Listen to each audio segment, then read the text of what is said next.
including those of his known associates. That's why we need the public's help.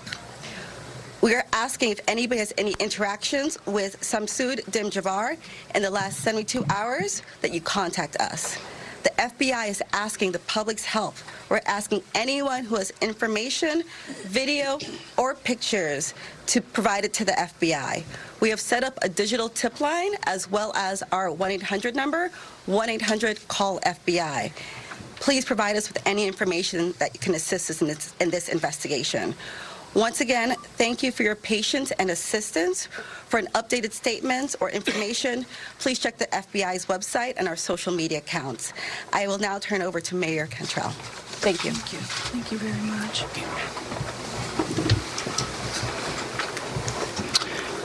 Thank you, Agent Duncan, for your leadership and the full support of the FBI. First and foremost, I want to express my deepest condolences to the families and loved ones that were impacted by this tragedy on Bourbon Street and in the heart of the city of New Orleans. And I know that the entire New Orleans City Council grieves along right with me, no doubt about that, and our people and our families. My priority will continue to be to ensure that victims that remain on Bourbon Street now will be serviced and removed as soon as possible. But as stated, the FBI is in charge of this investigation and are doing everything necessary to make this happen. I also want to acknowledge hearing from President Biden, all of our federal partners, but most importantly, calling Governor Landry this morning, responded with haste, and we do say thank you. And of course, a demonstration of a unified support is right here in this room. That's how we collectively responded to this tragedy in the city of New Orleans. The mission now is to facilitate, support, and coordinate safety procedures to keep our residents and our visitors safe. I've gone to the hospital along with Chief Kirkpatrick to visit our police officers, and considering their injuries, they're doing well. As I mentioned, this investigation is ongoing, and the FBI remains the lead in the investigation. It is an active crime scene as well. We are committed, no doubt, to uncovering all details surrounding this tragedy. And we're taking every necessary step to put even more safety procedures in place, especially given the nature of the investigation. I'm going to ask people to do not go around our secured area if there is no essential need to do so. It matters, and again, it is an active crime scene. I also want you all to know that the Greater New Orleans Foundation has set up a fund to assist victims, and that information will be provided to you. Thank you, Ganoff. Again, I want to thank this unified team. We're leaning in. We will be relentless, and we will do everything that it takes to render real justice. This team will. I want to also just thank our citizens for your heartfelt prayers. New Orleans is a world-class city, and I can say that I've heard from world leaders all this morning and up until now, in addition to my brother and sister mayors across this country. They're calling, they're responding, and they're standing with the city of New Orleans. And what they always say and want me to reiterate, they understand the resilience of this community. And we're strong in that regard, and I will say second to none. So with that, I'm going to turn it over to our governor, and as I mentioned, who has not wavered any in leaning in, providing the necessary support, and standing right here with me, and I say thank you, Governor. And I know the First Lady is standing with us as well. Thank you, Madam Mayor. Thank you. again, I want to thank the mayor. Since about 3:45 this morning, when she called me, we have all been working just around the clock to both secure the city and to solve this act. You know, again, I want to reiterate that our prayers go out with all of those who have been affected by this tragedy. I want to thank our law enforcement officers. I want to thank our medical personnel. I want to thank our first responders. And most importantly, I want to thank the two New Orleans police officers who not only laid their life on the line, but were able to eliminate the threat this morning. Let me say, we have made public safety a state priority from day one. And I think that if you look around me today, right now, and you look at the people who are standing around, that is their commitment as well. We intend to be transparent in assessing any defects that may have existed in the system so that we can address them. It's the only way to ensure that any mistakes that were made are corrected. Specifically, we have been trying and working very diligently to address security concerns in preparation for the Super Bowl since October. And it's interesting because, ironically, in preparation for the Super Bowl, I had intended to issue an emergency declaration tomorrow so that we could bring all of our federal, state, and local agencies to bear in preparation for the Super Bowl and Mardi Gras.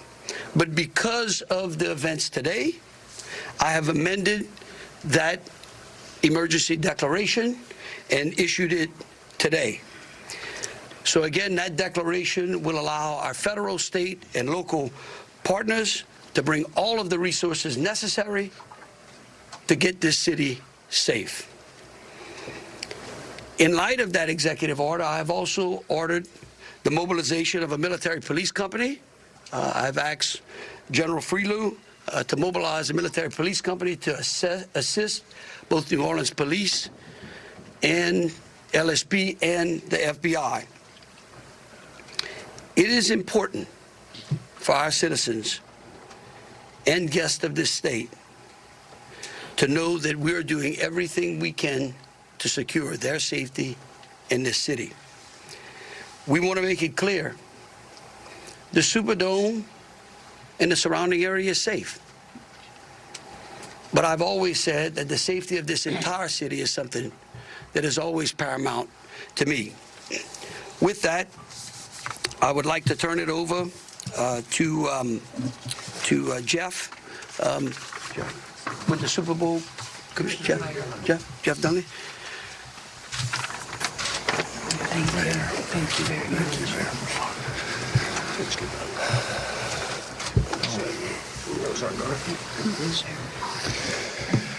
Good afternoon. Obviously, we wish we weren't here for this reason today. The Sugar Bowl Committee has a 90-year history of being a good corporate citizen for the city of New Orleans, and that's why this tragedy hurts us as much as anybody right now. So our condolences, thoughts, and prayers go out to the victims and their families as we all work through this. Of course, anytime we have a major event in the city of New Orleans, public safety is paramount, and we have full faith and confidence in the governor and the mayor and all the assets, the federal, state, and local resources that they've applied to this event so that we can ultimately bring those responsible to justice and carry on with the major events that we have in front of us.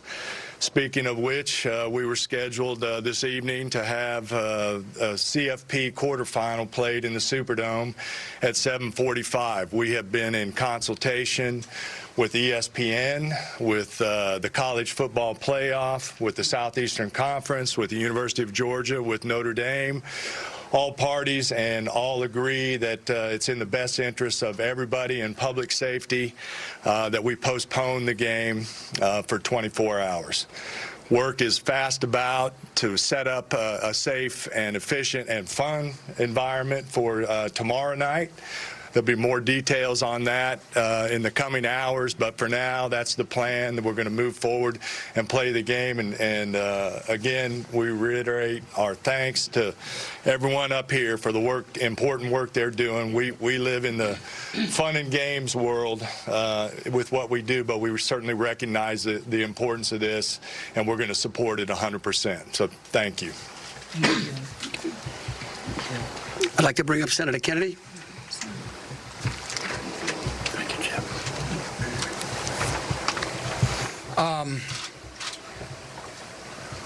I wish I understood better why bad things happen to good people. If I make it to heaven, I'm going to ask. For those people who don't believe in objective evil, all you have to do is look at what happened in our city early this morning.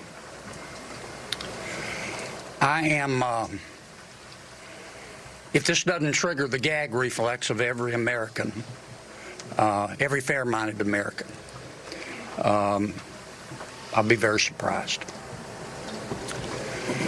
I'm here because these are my people. I'm here because these are my people's friends. I'm here because there are a lot of Louisianians that are scared tonight. I don't want them to be. There's a lot of information going around. Some of it is actually true. Some of it isn't. The federal government is now in charge of this investigation. By that, I mean the White House, the FBI, the Department of Homeland Security, and the Department of Justice. I have not talked to the FBI. Maybe they've talked to my staff. I don't know. I did talk to the Secretary of Homeland Security a little while ago. And I told him that with all the respect I could muster, that we expect to put the full force and resources of the federal government behind this investigation. Our state troopers, our local police departments, our sheriffs, we've got many sheriffs here today, have been terrific so far. The federal government is cooperating with them. I hope that will continue. Here's what I want to ask from the federal government. Catch these people. Catch these people. And then tell the American people the truth. Now, I don't want you to tell us yet anything that's going to interfere with your investigation. And there are things that I've been told that I think are true that I'm not sharing with you today because it could interfere with their investigation. But after we get to the bottom of this, they need to tell the American people the truth, and the people of New Orleans the truth, and the people of America the truth. I think the mayor and the governor are very wise to postpone this ball game for 24 hours. There's just too much stuff we don't know, and it's just not worth it. But I guess my final point is, I will promise you this. I will, when it is appropriate and this investigation is complete, you will find out what happened and who was responsible. Or I will raise fresh hell. And I will chase those in the federal government who are responsible for telling us what happened, like they stole Christmas. Thank you, Senator. Thank you, Senator Kennedy. Congressman Carter, I think. Thank you, Governor. Thank you, Mayor. Thank you, Senator Kennedy. Thank you to all of our law enforcement agents for doing a yeoman's job, for stepping up at a time when we needed you most, for employing the resources of all of our partners. This is all hands on deck, from the White House all the way down. I've been in communication with the White House since early this morning. Secretary Mayorkas, leaders in all of our federal, local, and state agencies. The President has made it very clear that he intends to bring every resource to bear to not only tell the truth, but to provide the resources to bring these cowards to justice. I want to personally thank the men and women in uniform who put their lives on the line to protect our citizens and our visitors. to our mayor and our governor for acting expeditiously and bringing us all together, to our sheriffs from the surrounding areas who have been Johnny on the spot, recognizing that if it happens in New Orleans, it can happen anywhere. We don't have the luxury of being myopic. In this community, we work together. We don't point fingers. We don't blame. We go after the bad guys. Let it be clear that the full faith and credit of the United States and every agency therein is on the ground, working. And for those who may have played a role in this horrific act of cowardice, we will find you. We will bring you to justice. New Orleans is a place that heralds its ability to protect its citizens, that heralds its ability to manage major events. Super Bowls, Sugar Bowls, Mardi Gras, Jazz Fest, Essence Festival, you name it, no one does it better than law enforcement in New Orleans and in the surrounding area. Kudos to those 2 officers who've been wounded. Our hearts go out to those who lost loved ones. Our hearts go out to those who are wounded and on the mend in the hospital. Citizens, now's the time to stay calm, to be vigilant. This is not a time to come out to sightsee. Listen to your federal, local, state officials. Be vigilant. If you saw something, say something. If you know something, tell someone. There are tip lines, there's information available. Please, all hands on deck. Rest assured that the decision that was made to postpone the game was not done lightly. It was done with one single thing in mind: public safety. Making sure that the citizens and visitors of this great city, not only for this event, but for every event you come to in Louisiana, that you will be safe. And we will use every resource possible, as the governor has said, as the mayor has said, and every law enforcement agent here has said. Our energy, our commitment will be to make sure that you are safe now and for every event in the future. God bless you, and let's stay strong. Thank you, Congressman. Attorney General.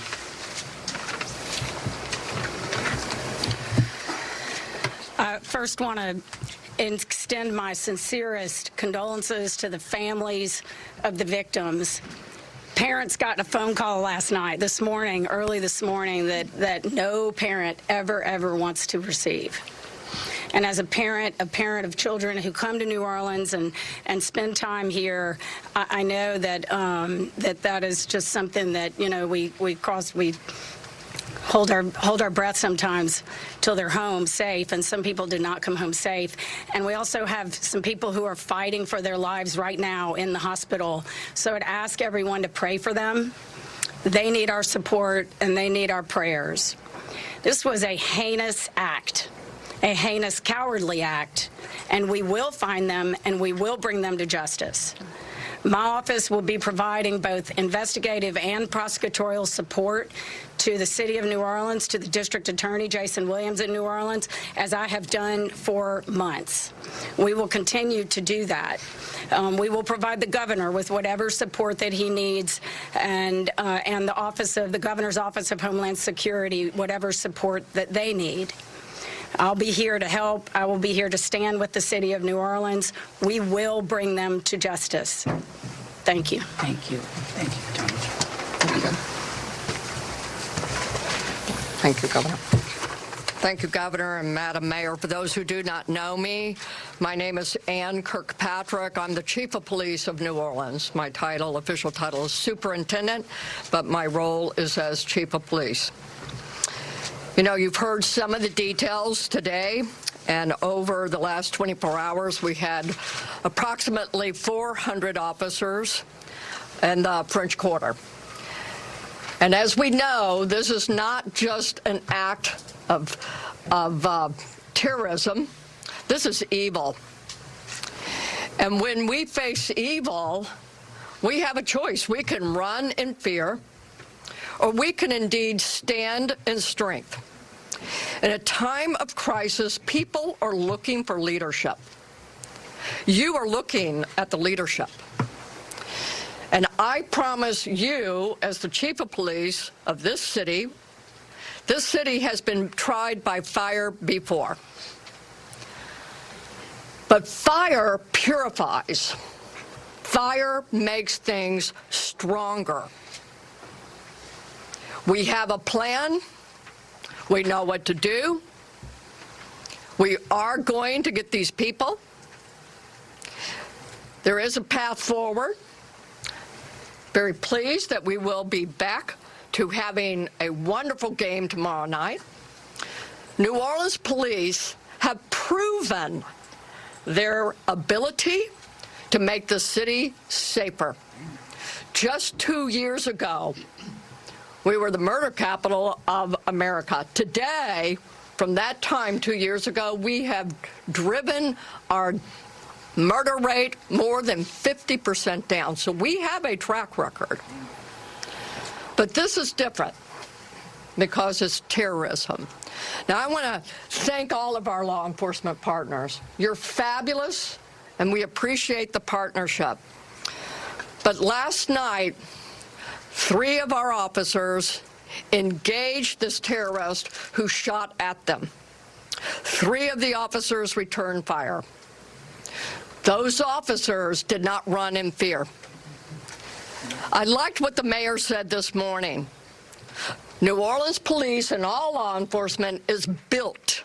We are built for dealing with evil, with things that would cause others to be in fear, but instead our officers, and last night NOPD particular, stood strong.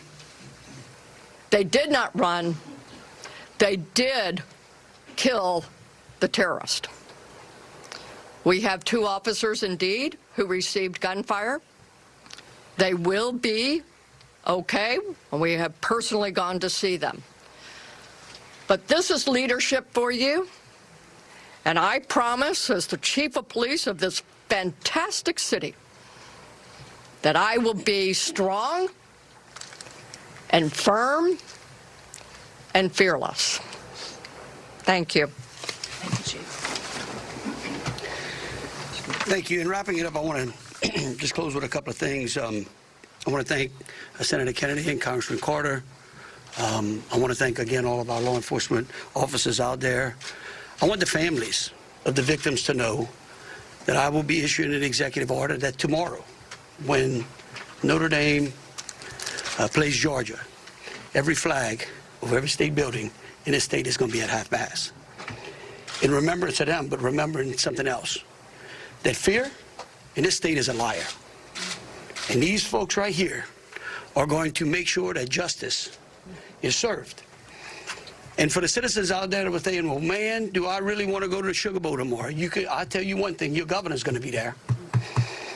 That is proof, believe you me, that that facility in this city is safer today than it was yesterday. And as we come to additional events in this city, I know in speaking with Senator Kennedy and Congressman Carter and the FBI acting director and the incoming administration, that they are going to ensure that this city has the resources necessary to protect our citizens and our guests. And so with that, we'll take some questions. All right, if you could, we'll start over here with CBS. Katie, we'll work our way across the room. If I miss you, just give me a holler. I may not see you. Go ahead, Katie. Thank you, sir. Katie Royce with CBS News. I mean, I think this has been a really tough day for a lot of people, but at this point, we're hearing that the death toll, according to some FBI sources, has gone up to 15. Is this true? Who wants to answer that? I can speak to it, because unless you have a final number. We do not have a final number.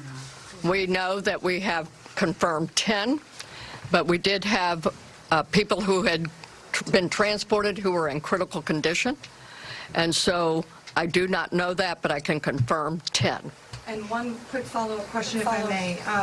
We know that there have been some local records in Texas about a misdemeanor background on this suspect. Any signs or warnings ahead of time about this person or their plans for what happened this morning? Because that is the investigation part, I will give the FBI. At this time, we cannot go into details about the subject's history. What I can tell you, the person was an Army veteran. We believe he was honorary discharged, but we're working through this process, figuring out all this information. The goal with the FBI is providing you with the most accurate and complete information. So once that information is confirmed, we'll make sure we push that out. Thank you. Ariel? At this time, do you know exactly, as far as the victims, how many are from here in Louisiana versus out of state, and their ages maybe? At this time, I can't go into details about all the victims. We want to make sure that the family is notified appropriately before we put any information out there. So once the families are all notified, then we'll go ahead and release a statement to everyone. And I would ask the press, in relation to the victims and those that are in hospitals, if we could just refrain from worrying about them so their loved ones can take care of them, and the medical personnel that are trying to get them out of the hospital can do so. And as information becomes available, but we want to respect the privacy of those who are still either fighting for their lives or being cared for. Thank you. A follow-up, if I may. Go ahead. You guys mentioned accomplices. You don't think that the suspect acted alone. About how many more suspects are you guys looking into at this point? It's a range of suspects. Right now with the FBI, we do not want to rule anything out. So that's why we're asking if anyone has had any interaction with the deceased subject Jabbar in the last 72 hours. Provide us with this information. You can provide us that information through 1-800-CALL-FBI or our digital tips line, which is available on our social media website, as well as the big FBI website. Can I say something, Ronker? Tell me who you're with. WDSU. WDSU. Okay, and CBS. NBC's over here on the right. Oh, that's an unusual position.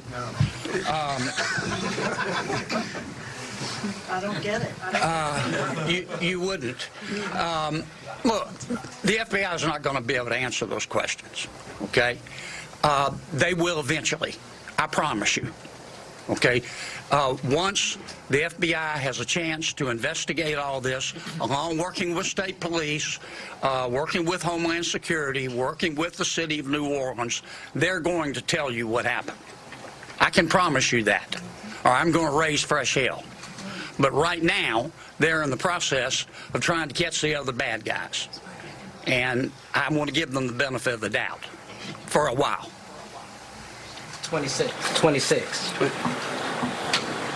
Yeah, I had a question about the victims. I know that there was obviously gunfire exchange, so I guess how many victims were shot and then how many were injured? Again, let me reiterate both Special Agent Duncan and Senator Kennedy. There's a lot of, I get that y'all want to know minute details. What we don't want to do is impede this investigation or spend any time talking about things that don't get us closer to hunting these folks down and securing the city. And so at a particular point in time, we will release as much information as we can. But at this time, in relation to the investigation, I would ask y'all to refrain from those. So, ladies and gentlemen, if we're going to just have more of the same, as the governor just said, we're going to provide that information, but we're going to wrap the press conference now. Hold on. Let me finish. You weren't listening. If all of the questions are more of the same, what the governor just said in position, we won't be doing that to provide that information. And if you have a quick, different question, then let's do that quickly and move on, okay? My question. Hold on. We're going to do this action. Ma'am. Hold on. Think who was next we had over here. Hi, Rachel Wolf from the Wall Street Journal. You said you were confident there are multiple suspects involved. What makes you confident? Well, why would we tell you that? Again, look, we want to answer pertinent questions. But anything that would lead to impeding or endangering this investigation is not going to be said, okay? And we will, as information unfolds, this is a very fluid process. And remember something, too. We're doing two things. We're hunting some bad people down, and we're securing the city, too. We're getting ready for a Sugar Bowl tomorrow. So if y'all would, again, if you have questions regarding the Sugar Bowl, the safety of the city, or something to that effect, we're happy to answer. Over here. Okay, go ahead. Go ahead, Alyssa. Give me 1 second. Usually in parts of the French Quarter, specifically in parts of Bourbon Street, there are bollards. We're hearing that some of those may have been down because of repairs. Can you speak to that? And maybe was there any backup option of putting a truck there or an NOPD car there? Well, let me tell you, yeah, one, I'm going to let the mayor answer. I want you to know that's one of the first things I thought of this morning when the mayor called me, okay? And I will tell you that whatever the problem was is going to be solved. Thank you, Governor. Thank you, Governor, and thank you for the question. I do understand that it's been on your radar since this morning. As it relates to the bollards on Bourbon Street, over 10 years ago, excuse me, okay. Over 10 years ago, the city of New Orleans implemented an infrastructure project placing bollards on Bourbon Street. Shortly thereafter, the malfunctions of those bollards ensued from Mardi Gras beads on down. But the New Orleans Police Department, of course, deemed them inefficient because they did not operate the way that they were intended to do. Because the city of New Orleans is hosting Super Bowl this year, it gave the city of New Orleans an opportunity to go further and deeper with infrastructure improvements, as we've been talking about. So as a result of that, we were able to build in bollard replacement into our Super Bowl infrastructure package. And because of that, the city of New Orleans has moved forward with that infrastructure that is nearing completion. Bollards were not up because they are near completion, with the expectation of being completed, of course, by Super Bowl, and way before Super Bowl. But that is the reason. Now, the New Orleans Police Department and Chief, you can speak to the deployment to respond to our needs and existing conditions. All right, so we have been aware of the bollard situation for a long time, and we did indeed harden those target areas where the bollards are. We have patrol cars out there as a hard target, as well as with barriers. Now, I want to share with y'all, if you did not know, that this particular terrorist drove around onto the sidewalk and got around the hard target, where he did have a car there, we had barriers there, we had officers there, and they still got around. Now, the wedges that you see out there as well, we knew that that had malfunction problems. And I want you to understand, let's say we put the wedge up and it got stuck. There is no way that ambulance could get in or out, people couldn't get in and out, so we knew that these were malfunction. So we did indeed have a plan, but the terrorist defeated it. Yeah, let me just say this. We recognize we got a problem right here, right? We're going to fix it. It is going to be a top priority as we go into the Super Bowl and Mardi Gras. And the solution that we're going to come up with is going to be a permanent one. It's going to be placed into the standard operating procedure of having major events and securing that quarter.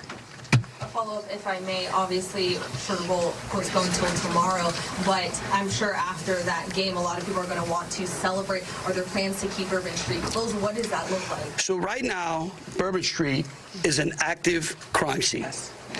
And the FBI is in charge of it. When they clear it, and it does not become an active crime scene anymore, we're going to open it up. Potentially. Potentially. With Fox 8? Can we ask about this military police presence that you want to call it? Is this a private security like Blackwater? Also, would that be a first that a private security firm is mobilized to supplement local and state law enforcement? No. We're not. This is our National Guard. These are our citizens that we bring it in. It's a military police company that we recognize we need some more resources. We need some more boots on the ground because, again, what we're doing now is twofold. We've got an active investigation and we've got enhanced security. Before this event, we were just enhancing and working on security. So we brought some additional resources. Jesse Kirsch with NBC News. Thank you for holding this press briefing. I just want to clarify something first. You were just talking about bollards that are being repaired. Talk about a lift gate that are replaced and then a lift gate that's not been working. Was there a vehicle in place of that lift gate last night? Were there things in place of those bollards which are being repaired? Sure. The chief spoke to the plan in place, and that is yes. That was indeed. So anything that is currently in the midst of being repaired had a backup replacement. It had vehicles and officers were there where all of those ballasts have been. We had that. We knew. So we did have it. And like I said, in this particular case, terrorists just went all the way around up onto the sidewalk. And the lift gate, what about for the lift gate? Was there a vehicle like backing in and out to block that lift gate area, or was that just down and open? Because that's what we've heard from witnesses. Chief, Captain. The reason I'm calling the captain, he's the captain over that district, and that is a question I'm going to let him address for you. Good evening, everybody. I'm Captain LeJean Roberts of the 8th District. Yes, we did have a vehicle strategically placed right in front of the wedge, preventing access onto the roadway. And in terms of the framework of security that was already in place on Bourbon Street, I know this is an ongoing project of improvement, but with how that was all aligned, was someone getting up on a sidewalk considered impossible or nearly impossible, or was this not something you expected you would have to account for? Of course, it wasn't something we expected to account for. The bollards they're actually wedges. They're strategically placed 5 locations throughout the French Quarter on the roadway. This particular terrorist drove onto the sidewalk behind the police car to gain access to the 100 block of Bourbon Street. So if you're worried about someone ever driving down Bourbon Street, why weren't you worried about someone driving up the sidewalk in the same way, or at least bracing for you the same way? Okay. All right, look. We could go on what ifs forever. This is evil. And that guy could have easily gone down the sidewalk of Canal Street, where there were a ton of pedestrians on there as well. And there are That's right. They're right. So that's, I'm right. just asking. Hold on a second. We gotta move on. Just want you to know, however, we recognize, I said earlier, that where there are defects in this system, we are going to be transparent, and we are going to address them with the city and make sure that we fill those gaps as best we can. Yeah. Yeah, Chelsea Brazen with Axios. I have a question just about sort of ongoing public safety today. Special Agent mentioned 2 possible IEDs. Were those in the same location? Should residents in the French Quarter or elsewhere be concerned about potential other situations?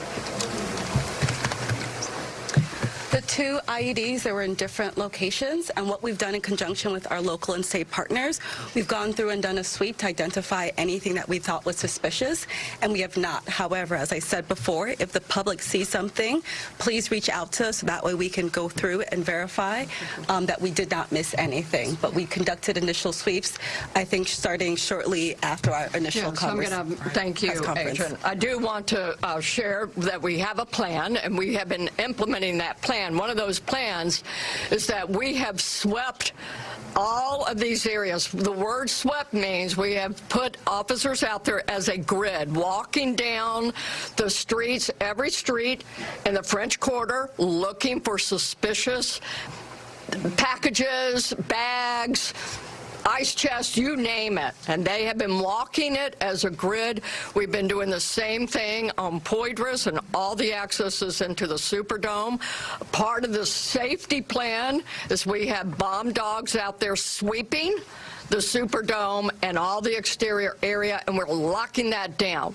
That will be locked down through the game tomorrow. So that's a part of that safety plan, and we've already been implementing it. Okay, thank you all for coming out. Question back here for the governor on the MTs. How many MTs will be deployed to New Orleans? Right now, there's I think it's General Freelo, 100? 100. 100, and, yeah. All right, thank you all so much. Thank you. What gives you the confidence tomorrow night it'll be safe? Right. I'm going to be there. Me too. You're all saying thank you for the service.